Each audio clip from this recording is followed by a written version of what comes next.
A paz de Cristo Jesus esteja em vossos corações. Com muita alegria nós estamos mais uma vez aqui no nosso canal para trazermos aos professores, alunos da escola dominical e amantes das Escrituras mais um subsídio da Escola Bíblica Dominical. Se você está chegando agora nesse canal, seja muito bem-vindo, inscreva-se neste canal e não deixe de compartilhar os nossos vídeos nas suas redes sociais. Lembrando que nós estamos neste primeiro trimestre de 2019 falando a respeito de batalha espiritual, o povo de Deus e a guerra contra as potestades do mal. Esta é a lição do número 2, a natureza dos anjos, a beleza do mundo espiritual. O nosso textuário está no Salmo 103, versículo 20, que diz: Bendizei ao Senhor, anjos seus, magníficos em poder, que cumpris as suas ordens, obedecendo à voz da sua palavra. A verdade prática da nossa lição diz o seguinte: os anjos são seres reais, espirituais e celestiais a serviço de Deus e enviados para ajudar os que vão herdar a salvação.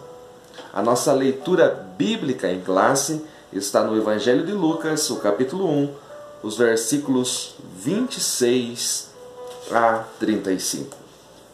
Este tema, queridos, ele é muito oportuno no tempo em que nós estamos vivendo. Na atualidade, a igreja vive em dois extremos diferentes. Por um lado, nós temos crentes que vivem no misticismo, que veem anjos em toda parte e acabam até cultuando anjos. Há não muito tempo, nós víamos pessoas que davam mais créditos, pessoas crentes que davam mais créditos quando era falado que um anjo estava presente no culto do que quando se falava que o próprio Jesus estava ali através da sua palavra. Eu sei que em muitos lugares isto ainda acontece e chega ao ponto de se praticar uma idolatria em relação aos anjos. É onde você vê varão de branco em toda parte, com bandeja na mão, traz vitória, essas coisas, e acaba indo para um extremo. Este é um extremo. Por outro lado, existe também outro extremo, e eu vejo este segundo extremo mais preocupante hoje do que o primeiro. Crentes entre aspas, que são incrédulos. Parece um paradoxo.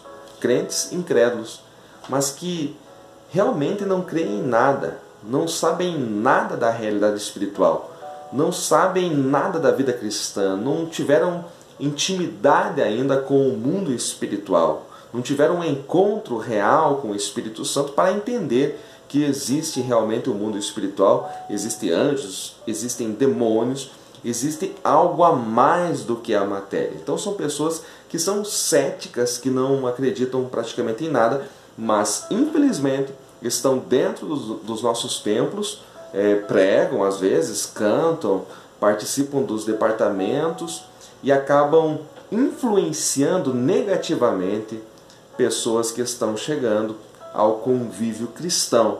Por isso que é muito complexo falar deste tema hoje, devido a este ceticismo que invadiu as igrejas brasileiras. Então note que nós temos dois extremos. A nossa missão aqui, como professores, como alunos da escola dominical, é tentar achar aí o ponto de equilíbrio.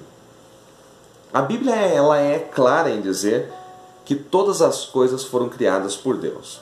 Se você olhar a carta do apóstolo Paulo aos Colossenses, o capítulo 1, o versículo 16, eu aconselho você ler todo este capítulo, mas principalmente os versículos 13 a seguir, e o versículo 16, parte dele diz assim, que todas as coisas foram criadas nos céus e na terra, as coisas visíveis e as coisas invisíveis. O apóstolo está falando que nele, Jesus Cristo, foram criadas todas as coisas e sem ele nada foi feito. Então, tanto as coisas que estão nos céus, as coisas que estão na terra, as coisas visíveis, que é aquilo que os nossos olhos físicos contemplam, mas também as coisas invisíveis. E dentre as coisas invisíveis estão anjos e demônios.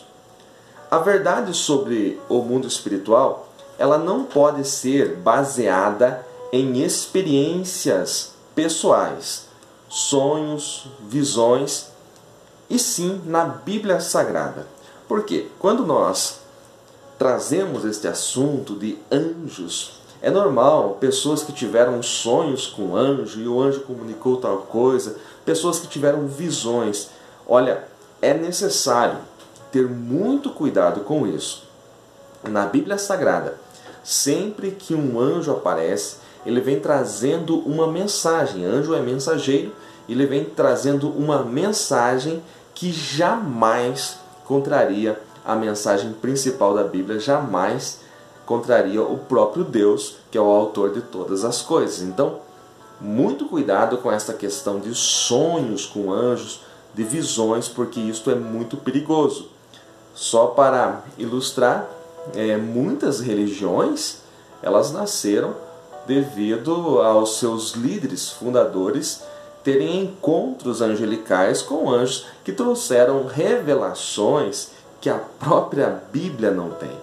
Então, sempre que alguém falar desse tipo de coisas, pode sim um anjo trazer algo de Deus a uma pessoa, é claro, mas sempre este algo vai estar de acordo com a palavra de Deus. Deus não se contradiz. Deus não enviaria um mensageiro para colocar dúvida no coração, na mente das pessoas. Então, sempre que um anjo de Deus se manifesta, ele vem trazendo uma mensagem de Deus, e se a mensagem é de Deus, ela jamais contraria a Bíblia Sagrada. Por exemplo, algumas seitas, como a Igreja dos Santos dos Últimos Dias, os Mormons, nasceu devido ao seu fundador ter um encontro angelical, onde o anjo traz uma revelação que não existe na Bíblia Sagrada. Também o próprio Islã, aqueles que seguem a doutrina de Maomé, também foi um encontro angelical que trouxe à tona todas as coisas que nós conhecemos hoje sobre esta religião. Então, e muitas outras religiões nasceram de visões, de revelações angelicais que os seus líderes tiveram, revelações estas que não se coadunam, não se encaixam com a Bíblia Sagrada. Nessa lição, em primeiro lugar, é necessário definir os termos, e é isso que o nosso comentarista faz no primeiro tópico da nossa lição. No hebraico, anjos é malak, e no grego, que é o Novo Testamento, é angelos, que significam a mesma coisa, né? Mensageiro ou enviado. Algo que você deve ter atenção é que o termo anjo aplica-se a todas as ordens de espíritos criados por Deus. Então, demônios também são anjos caídos. Quando nós falarmos aqui dos querubins, dos serafins, nós estaremos falando também de seres angelicais. Então, muito cuidado com isso, porque eu já ouvi alguém afirmar anjo não tem asa, por exemplo. Os querubins sim, os serafins sim, mas tanto os querubins, serafins, arcanjos, eles são seres angelicais. Então, esta palavra malak ou ângelos no grego, ela pode ser aplicado a qualquer ordem dos seres angelicais. Então, muito cuidado aí com certas afirmações. A função dos anjos. Não é possível descrever todas as funções angelicais, mas nós podemos afirmar que em toda a Bíblia eles agem em momentos cruciais da história, sempre nos momentos de crise, nos momentos em que o povo de Deus não tem saída, você vê anjos trabalhando a favor do povo de Deus. Algumas vezes no Antigo Testamento, aparece a expressão o anjo do Senhor. E algumas versões trazem até o A maiúsculo. Então este anjo cresce entre os teólogos que seja uma teofania, a segunda pessoa da divindade, o próprio Senhor Jesus Cristo se manifestando em forma angelical, ele que estava no seio do Pai nesse tempo, se revelando no mundo físico como um anjo. Então cresce que a expressão o anjo do Senhor no Antigo Testamento não seja apenas uma forma didática, mas sim algo que está revelando ali uma verdade, um mistério de Deus no Antigo Testamento. No Novo Testamento você vai ver também a expressão o anjo do Senhor, e normalmente as Bíblias trazem anjo já com o A minúsculo.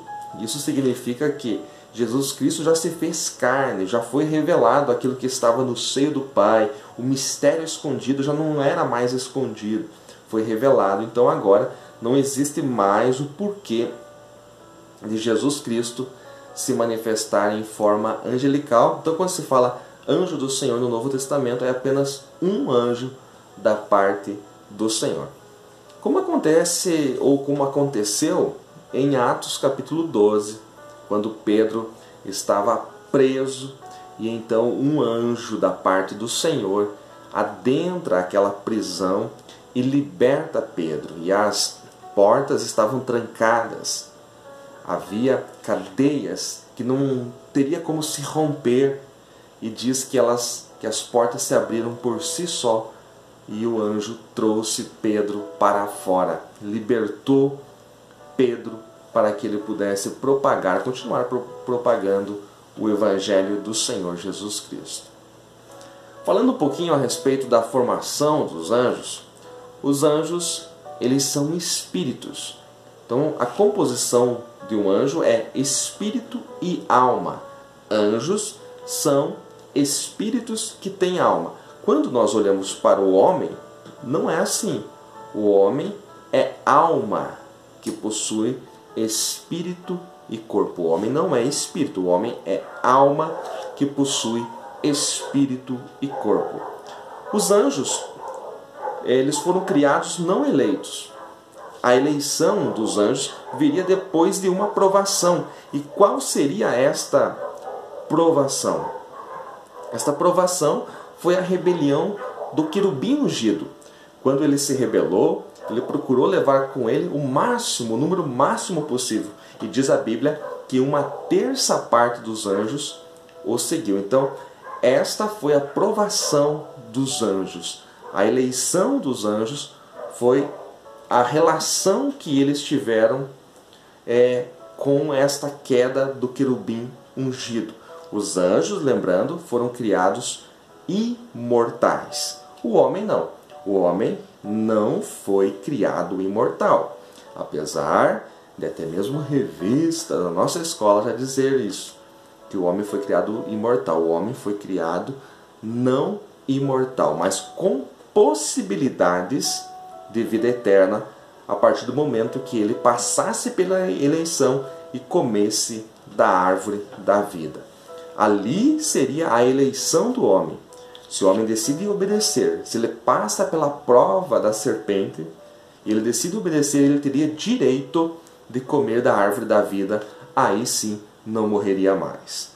Lá em Apocalipse, na Nova Jerusalém, na consumação de todas as coisas, nós veremos a mesma árvore da vida que Deus colocou lá no Éden, estará na santa cidade, para que todos aqueles que estiverem ali jamais provarão a morte, jamais provarão dor, porque viverão para todo sempre. O homem foi criado então mortal, mas com possibilidades de viver eternamente, comendo da árvore da vida. Por isso que a partir do momento que o homem peca, Deus o tira do jardim. Por que Deus o tira? Para que ele não estenda a mão e coma da árvore da vida e viva eternamente e se torne um pecador eterno. Deus não estava castigando o homem. Deus estava protegendo o homem, porque depois de pecar, se ele come da árvore da vida, ele seria um pecador eterno, seria como os anjos. Então, O fato do homem poder morrer dá a ele possibilidade também de nascer de novo através do sacrifício de Jesus Cristo. Falando um pouquinho sobre as hostes angelicais, veja, nós temos os anjos, que são chamados na Bíblia de mensageiros, de filhos de Deus, de espíritos, de santos e também de vigilantes. Essas expressões são utilizadas para referir-se a anjos. Um anjo que é denominado na Bíblia é Gabriel. Aliás, ele é o único anjo chamado pelo nome, Gabriel. O nome Gabriel significa homem de Deus, ou Deus mostrou-se forte. Ele é o único anjo chamado pelo nome e ele aparece em Daniel capítulo 8, Daniel 9, Lucas capítulo 1, em 2 momentos. Então anote esses textos aí, Daniel 8 e 9 e Lucas 1 é onde aparece este anjo Gabriel, como está na nossa leitura bíblica em classe, quando o anjo vem ali revelar a Maria o filho que ela teria, o bendito Senhor Jesus Cristo. Mas nós temos também os querubins. Quem são os querubins? Os querubins, eles destacam-se pela ligação que têm com o trono de Deus. A palavra hebraica querub significa guardar, significa também cobrir. Eles têm uma elevada posição na corte celestial e eles guardam o acesso à presença de Deus. São eles os guardiões da presença de Deus, onde só se chega através do sangue de Jesus. Os querubins, eles têm asas. Em Ezequiel, eles aparecem com 4 asas. Em Apocalipse, com 6 asas. Eu não quero entrar nesse mérito de discussão, mas provavelmente eles têm 6 asas. Em Ezequiel, eles estão voando. Então, com 2 eles voavam. E em Apocalipse, o trono está parado. Eles estão fixos. Então, por isso que aparecem as 6 asas. Você vai encontrar a referência dos querubins, ou de Deus habitando entre os querubins, em 2 Reis 19:15 e no Salmo 80, verso 1. Então anote essas referências, 2 Reis, capítulo 19, versículo 15, e no Salmo 80, verso 1. Você vai encontrar estes textos dizendo que Deus habita entre os querubins. São eles os guardiões da presença de Deus. Mas a Bíblia fala também dos serafins, no hebraico é saraf. A palavra serafim no hebraico significa ardente, significa reluzente, refulgente, significa brilhante, significa também nobres ou afogueados. Essa é a definição de serafim no original hebraico. Eles são zelosos pela santidade de Deus. Se querubins estão ligados ao trono de Deus, a guardar a presença de Deus, os serafins falam da santidade que há no nosso Deus. Você vai encontrar referências dos serafins. Um texto clássico é Isaías capítulo 6, que você conhece muito bem. No ano em que morreu o rei Uzias, eu vi o Senhor assentado num alto e sublime trono. A revelação ali de Isaías mostra claramente a atitude dos serafins no trono de Deus. Eles estão lá dizendo o tempo todo: Santo, Santo, Santo é o Senhor dos exércitos, toda a terra está cheia da sua glória. Então, serafins estão ligados à santidade de Deus. Mas nós temos também os arcanjos. Eu posso falar arcanjos no plural, porque a Bíblia fala de um, que é Miguel. A palavra arcanjo significa chefe, ou príncipe, ou até mesmo primeiro dos príncipes. Então, como aparece em Daniel a expressão primeiro dos príncipes, se referindo a Miguel, logo eu chego à conclusão que podem existir mais arcanjos. Então eu falo arcanjos no plural. Eles são os principais príncipes do exército de Deus. Então, arcanjo está ligado à guerra, está ligado aos exércitos celestiais, aqueles que lideram este exército. A palavra Miguel, que é o arcanjo que é denominado na Bíblia, significa quem é como Deus. Ele é um anjo guerreiro, ele é um dos campeões dos exércitos do Senhor que atua em prol de Israel. Os arcanjos normalmente crescem que têm duas asas, são anjos de guerra. É claro que os escritos apócrifos trazem nomes de outros arcanjos, mas como nós estamos falando somente da Bíblia Sagrada, daquilo que é inspirado, então o único arcanjo denominado na Bíblia é Miguel. A nossa lição, ela se preocupa no terceiro tópico, ou melhor, no quarto tópico, a falar a respeito da questão de Jesus sendo o arcanjo Miguel sendo uma representação de Jesus, mas você pode descartar essa hipótese. Então aqui na nossa lição diz que alguns grupos religiosos ensinam que Miguel é o próprio Jesus Cristo. Este ensino aqui, ele não subsiste às Escrituras, até porque Miguel aparece como um dos primeiros príncipes. Jesus Cristo, ele é o único. Mas o nosso comentarista fala que chama atenção alguns grupos que creem na Trindade, mas confundem o Criador com a criatura, que se refere a grupos como os adventistas, que creem que Miguel seja uma representação do próprio Jesus Cristo.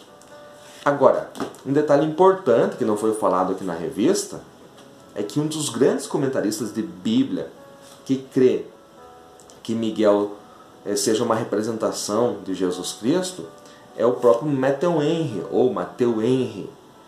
Matthew Henry tem o seu comentário publicado pela CPAD em 5 volumes. E se você olhar lá no livro de Daniel, você vai ver Matthew Henry fazendo esta comparação, porque ele cria que Miguel fosse Jesus. Este comentário é editado pela CPAD. Então, eu achei que faltou fazer esta observação, que a própria CPAD tem um material ali de Matthew Henry que mostra Miguel sendo uma representação de Jesus Cristo. Então, valeria aqui um esclarecimento neste tópico, mas infelizmente passou batido, né? Então, se você tem aí o comentário bíblico de Matthew Henry, procure lá no livro de Daniel e você vai encontrar isso. Não procede, era um pensamento isolado. Isto, de maneira nenhuma, denigre a grande obra, a poderosa obra de Matthew Henry, a qual eu gosto muito de utilizá-la, mas como todo comentário bíblico precisa ser filtrado, e todo estudante da Bíblia deve fazer isso. Se esses poucos conceitos eles serviram para te ajudar a elaborar a sua aula, e também para o seu crescimento espiritual, não deixe de compartilhar os nossos vídeos, de curtir, de comentar. Eu quero agradecer grandemente os irmãos que estão comentando os nossos vídeos. Cada comentário é uma satisfação, nos dá ânimo, nos dá mais vontade ainda de prosseguir essa obra. Que Deus abençoe a todos, em nome de Jesus.